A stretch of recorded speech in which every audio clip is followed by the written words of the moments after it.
اللہ تعالیٰ جب کسی بندے کو مشکل ترین وقت سے نکال کر عروج پر لانا چاہتا ہے، اور جب بندے کو اللہ تعالیٰ مشکل حالات سے نکالتا ہے، اس میں کچھ ایسی نشانیاں اور علامتیں ہیں کہ جب بندہ ان چیزوں پر ڈٹ کر عمل کرتا رہے گا اور ان پر جمع رہے گا تو یقیناً اللہ تعالیٰ اس بندے کو مشکل وقت سے نکال کر عروج پر لا دے گا۔ وہ علامتیں اور نشانیاں کیا ہیں جو بندے کو مشکل وقت میں بھی کرتے رہنا چاہیے؟ آج کی اس ویڈیو میں ہم اس کے بارے میں جانیں گے۔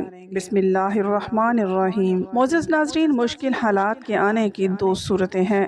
پہلی یہ کہ انسان سے بعض مرتبہ کچھ خطائیں اور کچھ غلطیاں ایسی ہو جاتی ہیں کہ جس کی بنیاد پر اس بندے کو ان گناہوں کی سزا ملتی ہے کہ جس کو انسان یہ سمجھتا ہے کہ یہ میرے لیے مشکل حالات ہیں، اور دوسری صورت یہ ہے کہ بندہ تو بڑا نیک ہے، نمازوں کا پابند ہے، ذکر و اذکار کا بھی پابند ہے، اور اللہ تعالیٰ کے احکامات پر عمل کرنے کی مکمل کوشش کرتا ہے، لیکن اس پر مشکل حالات بنے ہوئے ہیں۔ تو یہ سزا نہیں ہے بلکہ اللہ کی طرف سے ایک آزمائش اور امتحان ہے۔ اور جب بندہ اللہ تعالیٰ کی آزمائش میں آتا ہے، اور آزمائش میں آنے کے بعد جب بندہ اللہ کی ذات پر اور اللہ کی قدرت پر اور اللہ کی طرف سے ملنے والے انعامات پر یقین رکھتا ہے تو یقیناً اللہ تعالیٰ اسے عنقریب ایک بہت بڑی نعمت سے نوازے گا۔ قرآن کریم میں اللہ تعالیٰ نے ارشاد فرمایا ہے، مشکل کے ساتھ آسانی ہے۔ تو یقین رکھنا اس کی کہی ہوئی بات میں حکمت ہوتی ہے، لیکن ہم نہیں سمجھتے، اور اللہ تعالیٰ سب کچھ جاننے والا بڑی حکمت والا ہے۔ اور کبھی تو ایسا ہوتا ہے کہ انسان کی زندگی میں ایک مرتبہ اتنے خطرناک حالات آتے ہیں کہ اس چیز کا کبھی اس نے اندازہ نہیں کیا ہوتا، اور کبھی اس نے ایسے حالات کا سوچا بھی نہیں ہوتا، لیکن اس پر ایسے حالات آتے ہیں تاکہ اللہ تعالیٰ اپنے بندوں کے ایمان کو ٹٹولے اور ان کے ایمان کو دیکھے، کیا یہ شخص میری آزمائش پر مکمل طور پر صبر کرتا ہے یا نہیں کرتا، یا مکمل طور پر اس کا میرے اوپر ایمان ہے یا نہیں۔ کیا یہ بندہ کہ جس کو میں نے آزمائش میں مبتلا کیا ہے، جس کو میں نے حالات میں گھیر لیا ہے، تو کیا یہ مجھ سے مانگتا ہے یا نہیں مانگتا، مشکل حالات کے دور ہونے کے لیے مجھ سے دعائیں کرتا ہے یا نہیں کرتا۔ تو اللہ تعالیٰ یہ ساری چیزوں میں، مصیبتوں میں، آزمائش میں، مشکل حالات میں ڈال کر بندے کو آزماتا ہے۔ اس موقع پر ہمیں کیا کرنا ہے؟ پہلے تو یہ ہے کہ مومن مشکل میں بکھرتا نہیں، نکھرتا ہے، اور اس موقع پر سب سے پہلی چیز ہے صبر۔ تو صبر کریں اور اللہ پر بھروسہ رکھیں۔ آپ کی آنسوؤں سے بھیگی ہوئی کوئی بھی رات اور تکلیف میں گزرا ہوا کوئی بھی دن رائے گا نہیں جاتا، کیونکہ زندگی کا ہر آسان اور تکلیف دہ لمحہ اللہ پاک کے کسی عظیم منصوبے کا حصہ ہوتا ہے، جو کبھی تو جلدی سمجھ میں آ جاتا ہے اور کبھی انتظار کرنا پڑتا ہے۔ ہر صبر کی ایک کہانی ہے اور ہر دعا کی ایک منزل۔ کبھی یہ نہ سوچنا کہ تمہارا یہ صبر بغیر پھل کے ہی رہ جائے گا، اور کبھی یہ گمان نہ کرنا کہ تمہاری دعائیں ضائع ہو جائیں گی، اور خوب اچھی طرح سمجھ لیں کہ دکھ، درد، تکلیف اگر اللہ کی ناراضگی ہوتی تو نبیوں کو کبھی نہ ملتی۔ یہ ایک نعمت ہے جو انسان کو اللہ کا راستہ بتاتی ہے۔ تو اسی لیے اگر آپ کسی آزمائش یا تکلیف سے گزر رہے ہیں تو یہ سوچ کر صبر کر لیں کہ آپ اللہ کے پسندیدہ بندوں میں سے ایک ہیں، کیونکہ وہ اپنے پسندیدہ بندوں کو ہی آزماتا ہے۔ اور جب معاملات بہت بگڑ جائیں اور حالات کنٹرول میں نہ آئیں تو دل پر ہاتھ رکھیے اور دل کی گہرائی سے پورے یقین کے ساتھ ان الفاظ کو دہرائیے، میں اپنا معاملہ اللہ کے سپرد کرتا ہوں، وہ تمام بگڑے کام سنوار دے گا انشاءاللہ۔ اور جو بندہ صبر کر لیتا ہے، صبر پر ڈٹا رہتا ہے، تو ایسی علامات اور نشانی ہے کہ اللہ تعالیٰ اس صبر کے بدلے اس کو بہترین چیز عطا کرے گا، اللہ تعالیٰ اس کو بہترین انعام سے نوازے گا، اللہ تعالیٰ اس کی قدر کرے گا، اللہ تعالیٰ اس کے صبر کی قدر کر کے اس کو بہترین اجر سے نوازے گا۔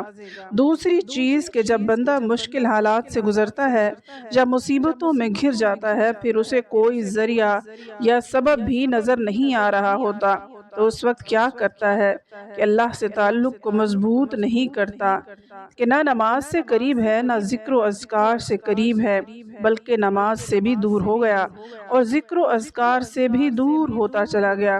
اور پھر اس کے دماغ میں یہ بات آتی ہے کہ جب میں ان حالات سے نمٹ جاؤں گا اور جب یہ مشکل ترین وقت مجھ سے گزر جائے گا اور میں اپنی کوششوں سے، اپنی محنت سے، اپنے دماغ سے یہ ساری چیزیں اور سارے حالات کو بدل دوں گا، تو پھر میں اللہ کی طرف آ جاؤں گا، پھر میں نمازیں پڑھوں گا، پھر میں ذکر و اذکار میں بھی لگ جاؤں گا اور تسبیحات لے کے بیٹھ جاؤں گا۔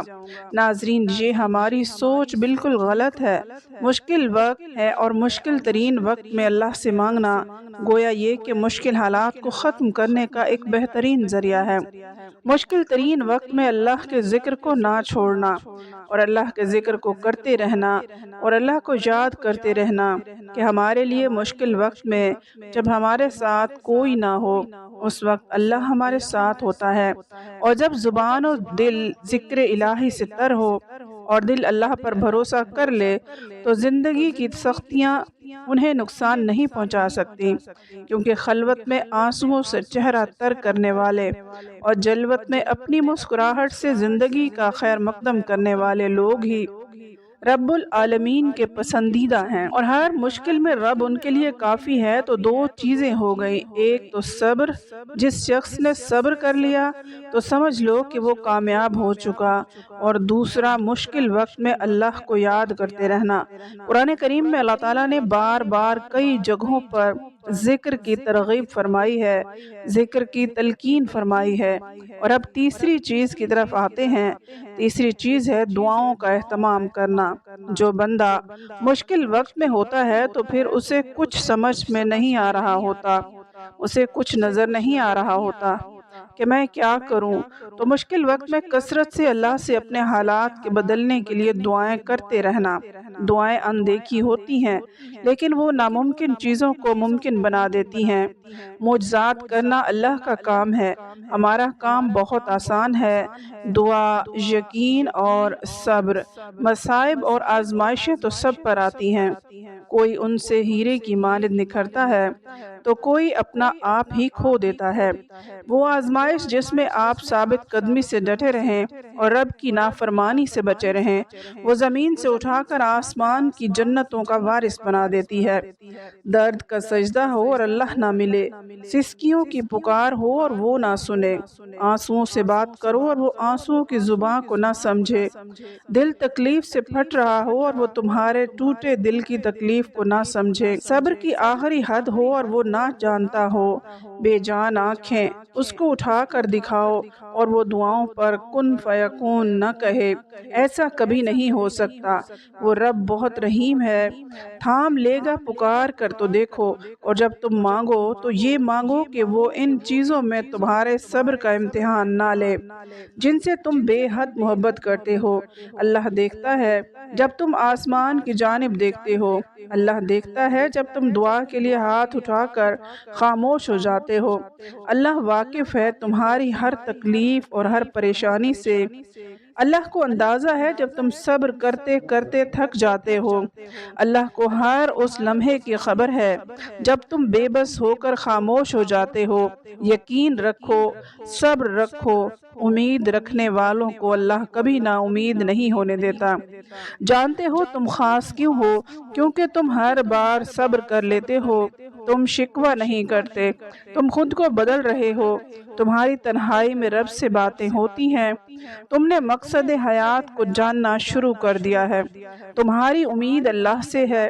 ان حالات میں جب کچھ بھی تمہارے حق میں نظر نہیں آتا، کیونکہ تمہیں اللہ نے چن لیا ہے، اور جن کو وہ چن لیتا ہے ان کو خاص کر دیتا ہے۔ اللہ تعالیٰ سے دعا ہے کہ اللہ تعالیٰ ہم سب کو مصیبتوں اور پریشانیوں میں صبر کرنے کی توفیق عطا فرمائے اور نیک اعمال کرنے کی توفیق دے، آمین۔